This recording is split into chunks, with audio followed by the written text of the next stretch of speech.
Hello दोस्तों, आप सभी का स्वागत है मेरे यूट्यूब चैनल नेक्स्ट रोजगार में। और इस वीडियो में हम आज के जो टेट एग्ज़ाम हुए हैं उसके मॉडल आंसर देखने वाले हैं पर्यावरण सेशन का। और भी सेशन का बाद में आएगा दोस्तों, बट यहाँ पे हम पर्यावरण का मॉडल आंसर तैयार करने की कोशिश करेंगे। हो सकते हैं जब मॉडल आंसर व्यापम की वेबसाइट में आए तो उसमें आंसर थोड़े अलग हो सकते हैं, तो यहाँ पे हम बेस्ट आंसर देखने की कोशिश करेंगे। हो सकते हैं इसमें कुछ कमियाँ या खामियाँ भी हो सकती हैं, तो उसके लिए सॉरी दोस्तों, बट हम यहाँ पे बेस्ट आंसर क्या हो सकता है उस देखने का प्रयास करेंगे। तो सबसे पहले हम यहाँ पे आपका जो भी सेट रहा होगा ABCD, मुझे ये सेट मिला है, उसके अकॉर्डिंग मैं आंसर आप लोगों को क्वेश्चन आप लोग देख लेंगे और उसका टिक लगाएंगे। तो सबसे पहला क्वेश्चन है, एक पारिस्थितिक तंत्र के अपघटक। तो दोस्तों अपघटक में सारे सूक्ष्म जीव आते हैं, जिसमें बैक्टीरिया, आपके फंजाई, कवक, ये सारे ही आते हैं। और इनका काम होता है किसी भी अगर जीव है वो अगर सपोज़ मर गया या पेड़ की पत्तियां गिर गई, तो इनमें जो कार्बनिक सोर्सेज रहते हैं उनको फिर से मिलाने का ज़मीन पे इनका ही कार्य रहता है। अपघटक का अपघटक ही फिर से साइकिल्स को रिस्टोर करते हैं। तो पहला आंसर इसमें करेक्ट हो जाएगा आपका, कार्बनिक पदार्थों को अकार्बनिक में बदलते हैं। देन सेकंड क्वेश्चन यहाँ पे ये है दोस्तों, निम्नलिखित में कौन सा पर्यावरण का भौतिक घटक नहीं है। तो आप जानते हैं यहाँ पे जो आर्द्रता होती है बायोटिक घटक में, जलवायु होती है, और ये क्या बोलते हैं नदी, ये सब अजैविक घटक हैं। और बायोटिक घटक में आपका कवक आता है, इसलिए यहाँ पे भौतिक घटक ये नहीं आएगा, तो इसका राइट आंसर कवक हो जाएगा। देन उसके बाद यहाँ पर नेक्स्ट क्वेश्चन है, इनमें से कौन सा विद्यार्थियों के उचित व्यवहार में वृद्धि करने के लिए सर्वाधिक उपयुक्त होगा। तो ये आपका आंसर हो सकता है पुरस्कार देना, क्योंकि पुरस्कार देने से ही जो विद्यार्थी है वो सर्वाधिक आगे बढ़ सकता है। देन यहाँ पर नेक्स्ट क्वेश्चन है, इनमें से कौन सा प्राकृतिक और सामाजिक अंतःक्रिया का उदाहरण नहीं है। तो दोस्तों पर्यावरण और सामाजिक क्रिया का यहाँ पे कॉम्बिनेशन पूछा है, और क्या नहीं हो सकता ये पूछा है। तो देखो, पेड़ों को काटना, बांध बनाना और खुदाई करना, ये सारी ही चीज़ें जो हैं वो कहीं ना कहीं पर्यावरण से रिलेटेड है, जबकि नवीन स्कूल खोलना, नया विद्यालय स्कूल स्टार्ट करना ये नहीं है। तो ये आंसर आपका सी करेक्ट हो जाएगा। देन उसके बाद नेक्स्ट क्वेश्चन है आपका, निम्नलिखित में से कौन सा कथन रचनावादी दृष्टिकोण से के बारे में सही है। तो दोस्तों इसका आंसर सी हो जाएगा, सीखना, उद्दीपन और अनुक्रिया के द्वारा। देन उसके बाद ये सीधा क्वेश्चन है दोस्तों, दहेज प्रतिषेध अधिनियम कब लागू हुआ था। तो ये हुआ था आपका जुलाई 1961 में। देन उसके बाद नेक्स्ट क्वेश्चन है आपका, देखेंगे यहाँ पर क्वेश्चन नंबर 127, पर्यावरण की पाठ्य पुस्तक के संबंध में कौन सा कथन सही है। तो इसमें आप देख सकते हैं पाठ्य पुस्तक की परिभाषाओं को शामिल किया जाए, देन उसके बाद बच्चों की खोज के अवसर दिए जाएं, देन तथ्यात्मक जानकारी, तो ये सही होगा। और आलोचनात्मक चिंतन को बढ़ावा देना, ये वाले अभ्यास, ये गलत हो सकता है, इसलिए यहाँ पे आंसर बी सही होगा, ABC। देन उसके बाद यहाँ पर क्वेश्चन दिया है, नेक्स्ट क्वेश्चन आपका, शिक्षक आकलन के किस उपकरण के अंतर्गत बच्चे की सीखने की प्रगति में की जानकारी का जो रिकॉर्ड रखते हैं। तो ये है आपका पोर्टफोलियो बनाकर एक रखा जाता है बच्चों की जानकारियों को। देन उसके बाद यहाँ पर क्वेश्चन नंबर 129 का आंसर यहाँ पर हो जाएगा, पर्यावरण अध्ययन में कहानियों को एक शिक्षण शास्त्र की तरह उपयोग किया जा सकता है, इस संबंध में कौन सा कथन सही है। तो इसमें देख सकते हैं, कल्पना शक्ति का विकास कर सकते हैं आप, बच्चों की एकाग्रता बढ़ा सकते हैं, और इतिहास का ज्ञान। तो यहाँ पर आंसर नंबर जो है बी सही होना चाहिए, ABC, क्योंकि बच्चे कक्षा में सक्रिय नहीं रहते। तो ये एक तरीके से ABC सही हो सकता है। देन उसके बाद यहाँ पर देख सकते हैं, नेक्स्ट क्वेश्चन है आपका,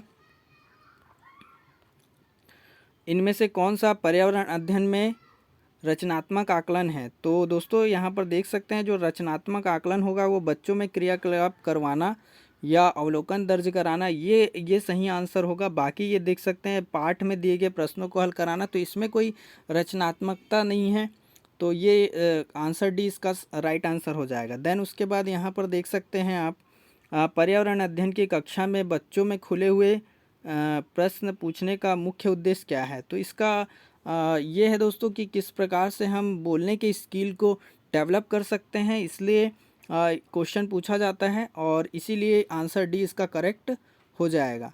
देन उसके बाद यहाँ पर नेक्स्ट क्वेश्चन है आपका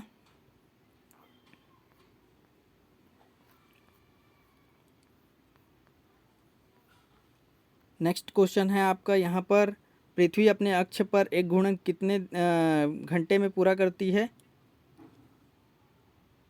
पृथ्वी अपने अक्ष पर पूछा है, ना कि अपने सूर्य के चारों ओर पूछा है। तो ये दोस्तों 24 घंटा आएगा, तो ये राइट आंसर हो जाएगा। देन उसके बाद यहाँ पर पूछा गया है नेक्स्ट क्वेश्चन आपका, पर्यावरण अध्ययन की कक्षा में शिक्षिका ने अदरक को तना कहा क्योंकि अदरक में क्या होती है, इसमें पर्व और पर्व संधियाँ होती है, इसका स्वाद तीखा होता है, इसमें भोजन ग्रहण संग्रह होता है। तो दोस्तों ये आएगा आंसर सी इसका, क्योंकि इसमें भोजन संग्रह करने की क्षमता होती है। जैसे कि आलू होता है, आलू एक प्रकार का तना होता है, अदरक भी उसी तरीके का है, तो ये भोजन संग्रह करके रखता है। तो ये आंसर सी इसका राइट आंसर हो जाएगा।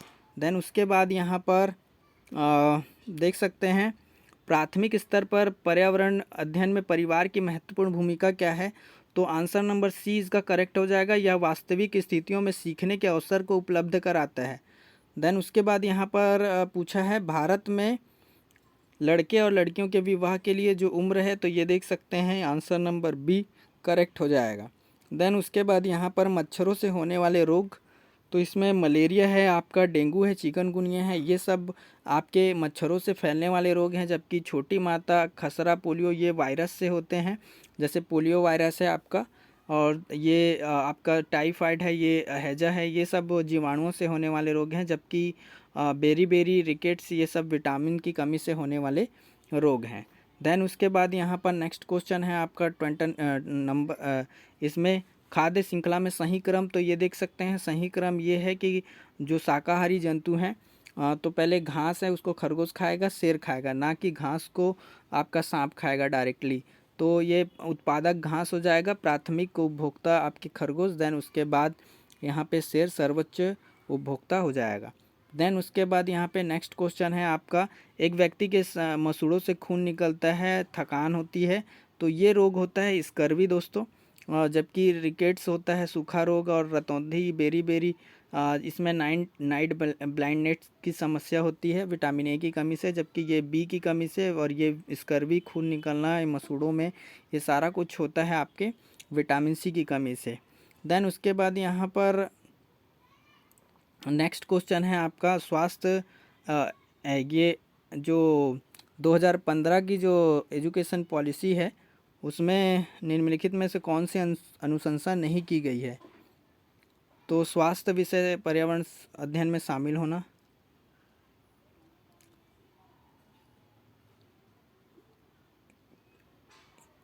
देन उसके बाद पर्यावरण के प्रति ये शामिल करना, भाषी विकास को कक्षा में शिक्षकों द्वारा बच्चों के परिवेश की जानकारी देनी चाहिए।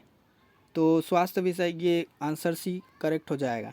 देन उसके बाद यहाँ पर लिखा हुआ है प्राथमिक स्तर पर पर्यावरण अध्ययन के अंतर्गत विज्ञान और सामाजिक विज्ञान को सम्मिलित किया गया है। तो इसका कारण ये है दोस्तों कि विद्यार्थी को इस योग्य बनाना कि वो अपने पर्यावरण के को समग्रता के साथ समझे, ना कि दोनों विषय मिलते जुलते हों, या बस्ते के बोझ को कम करना या पढ़ाई की संख्या में कम करना, ये ऐसा नहीं है। देन उसके बाद नेक्स्ट क्वेश्चन है आपका, इनमें से कौन सा प्राथमिक उपभोक्ता है। तो प्राथमिक उपभोक्ता में आप जानते ही हैं जो शाकाहारी जंतु आते हैं, तो इसमें गाय और खरगोश आ जाएगा।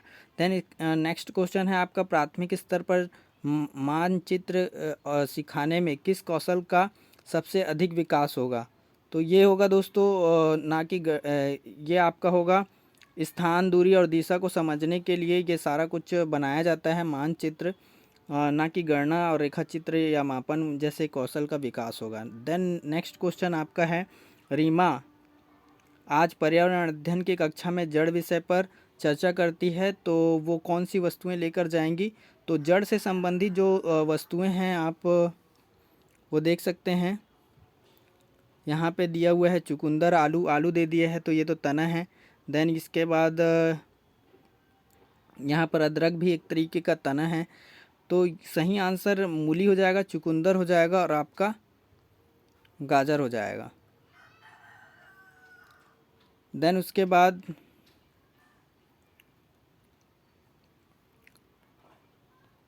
यहाँ पर देख सकते हैं नेक्स्ट क्वेश्चन, गीता रमन की पत्नी है, देव गीता के इकलौता भाई है, तो ये मामा ही आ जाएगा इसका राइट आंसर। देन उसके बाद यहाँ पर नेक्स्ट क्वेश्चन है आपका, निम्नलिखित में से कौन से रुके हुए पानी से बीमारियाँ होती है? तो मलेरिया जो है जो रुके हुए पानी से होता है, पोलियो आपका वायरस से होता है, रेबीज भी वायरस से होता है, जबकि क्षय रोग यानी टीवी ये आपके बैक्टीरिया माइक्रोबैक्टीरियम ट्यूबरकुलोसिस से होता है। देन उसके बाद नेक्स्ट क्वेश्चन है आपका 146, पर्यावरण अध्ययन की कक्षा का प्रारंभ कुछ प्रश्नों से किया जाता है, निम्नलिखित में से कौन सा कथन प्रश्न पूछने का सही परिप्रेक्ष्य नहीं है? तो ये है बच्चों का चिंतन प्रकरण तक सीमित किया जा सकता है। प्रश्न बच्चों में जिज्ञासा जगाते हैं, बच्चों को आलोचनात्मक चिंतन करने का अवसर मिलता है, बच्चों के पूर्व का ज्ञान का पता लगाया जा सके। तो इसमें जो आंसर है बच्चों का चिंतन प्रकरण तक सीमित किया जा सके, ये आंसर नेगेटिव सेंस में है, तो ये नहीं होगा। देन उसके बाद दोस्तों ये देख सकते हैं नेक्स्ट क्वेश्चन, नीचे दिए गए संबंध में सही विकल्प का चुनाव करें।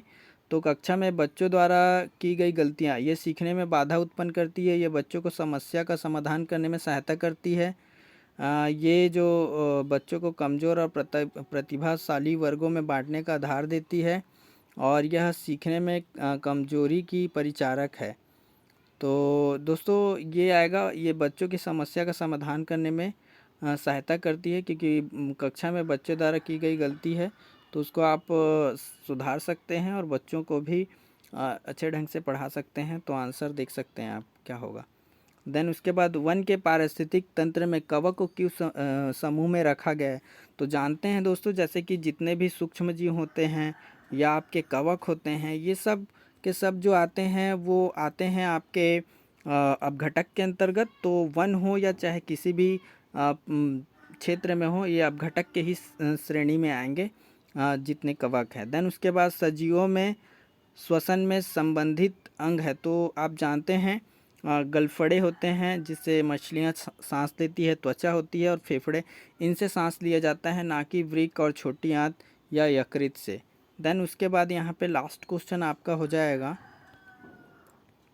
इनमें से कौन सा कथन आयोजित गतिविधियों के संबंध में गलत है? तो इसमें गतिविधि समूह में की जाती है, गतिविधि उत्सुकता जगाती है, गतिविधि में शिक्षक की भागीदारी न्यूनतम होती है, गतिविधि में चुनौतियों का तत्व मौजूद होना चाहिए। तो दोस्तों यहाँ पे आंसर सी करेक्ट हो जाएगा। तो ये सारे 30 क्वेश्चंस पर्यावरण से संबंधित थे, हो सकती हैं इसमें गलतियाँ हो तो उसके लिए सॉरी। और जब मॉडल आंसर आएंगे और उसके बाद फाइनल आंसर आएंगे तब आप चेक कर सकते हैं। फ़िलहाल इसमें हमने जो बेस्ट आंसर है वो तैयार करने की कोशिश की है। आई होप ये वीडियो अच्छा लगा हो, पसंद आया हो तो वीडियो को लाइक करें, चैनल को सब्सक्राइब करें। थैंक यू, धन्यवाद। बने रहिए नेक्स्ट रोजगार के साथ।